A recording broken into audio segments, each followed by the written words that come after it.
परमवीर चक्र, परम बलिदान की एक कहानी। आज हम भारत के इस सर्वोच्च सैन्य सम्मान के पीछे की गहरी और प्रेरणा देने वाली कहानी को समझेंगे। सोचिए जरा, किसी हथियार को असल में अजेय क्या चीज बनाती है? क्या वो धातु जिससे उसे गढ़ा गया है, या फिर उसे चलाने वाले का हुनर? इसका जवाब ना एक बहुत ही पुरानी, एक पौराणिक कथा में छिपा है। तो कहानी कुछ यूं है कि हजारों साल पहले वृत्रासुर नाम का एक शक्तिशाली असुर था। उसने दुनिया का सारा पानी ही चुरा लिया। अब सोचिए, हर तरफ बस सूखा और मायूसी फैल गई। जरा उस हालात की कल्पना कीजिए।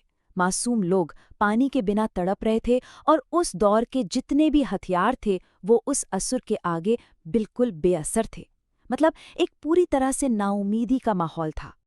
अब ऐसे एक असाधारण संकट से निपटने के लिए जाहिर है एक असाधारण अस्त्र की ही जरूरत थी।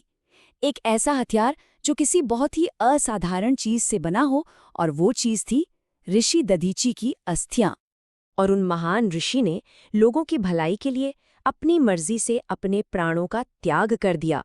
उन्हीं की अस्थियों से गढ़ा गया देवताओं के राजा इंद्र का वज्र, परम त्याग से जन्मा एक ऐसा अजेय अस्त्र जिसने आखिरकार उस असुर का अंत किया। और जानते हैं, बलिदान की यही भावना आज भी जिंदा है भारत के सर्वोच्च सैन्य सम्मान में, जिसका नाम है परमवीर चक्र, जिसका मतलब ही है परम वीरों का चक्र। देखिए, ये सम्मान किसी आम बहादुरी के लिए नहीं है। ये सिर्फ और सिर्फ दुश्मन की मौजूदगी में, चाहे वो जमीन हो, समंदर हो या फिर हवा, सबसे खास, सबसे असाधारण वीरता और आत्म बलिदान के लिए ही दिया जाता है। पहली नज़र में ये मेडल शायद बहुत सीधा साधा लगे, पर इसकी यही सादगी अपने आप में एक बहुत गहरा मतलब छिपाए हुए है। आइए जरा इसके डिज़ाइन को और करीब से देखते हैं।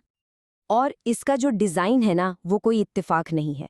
ये हमें सीधे सीधे उसी पौराणिक कथा से जोड़ता है जिसकी बात हम अभी कर रहे थे। तो ये मेडल बना है ब्रॉन्ज यानी कांस्य से, और इसका डिज़ाइन बहुत सिंबॉलिक है। इसके सामने वाले हिस्से पर बीच में है भारत का राष्ट्रीय प्रतीक, और उसे चारों तरफ से घेरे हुए हैं इंद्र के वज्र की 4 आकृतियां। हाँ, वही वज्र जो ऋषि दधीची की अस्थियों से बना था। ये डिज़ाइन कितनी खूबसूरती से ये बताता है कि कैसे बलिदान से ही शक्ति पैदा होती है। तो फिर सवाल ये उठता है कि इतने गहरे भारतीय प्रतीकाद वाले इस मेडल को आखिर डिज़ाइन किसने किया होगा? इसका जवाब शायद थोड़ा हैरान कर दे। इसी डिज़ाइन किया था सावित्रीबाई खानोलकर ने।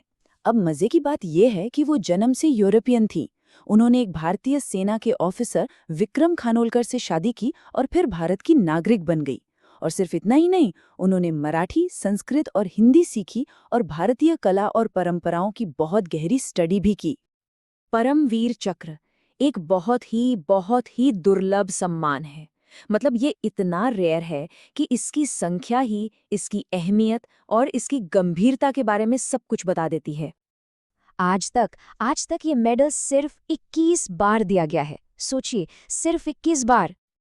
और उन 21 में से 14 सम्मान मरणोपरांत दिए गए हैं। ये नंबर हमें उन हीरोज के परम बलिदान की याद दिलाता है।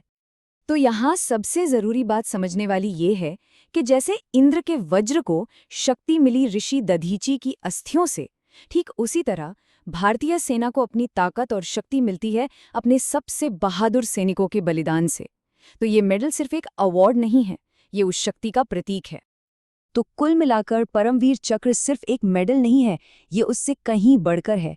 ये एक कहानी है। ये कहानी है इस बात की कि कैसे सबसे बड़ी ताकत सबसे बड़े बलिदान से ही जन्म लेती है। और ये हमें सोचने पे मजबूर करता है ना, कि हम अपने हीरोज को याद रखने के लिए आखिर कौन सी कहानियां चुनते हैं, कौन सी कहानियां सुनाते हैं, और फिर वही कहानियां हमारे Hi everyone, my name is Urvi and I am 10 years old. Welcome to our YouTube channel where we post fun learning videos, stories. I love exploring new places, trying creative things and sharing them with all of you. So don't forget to like, share and subscribe. Bye-bye.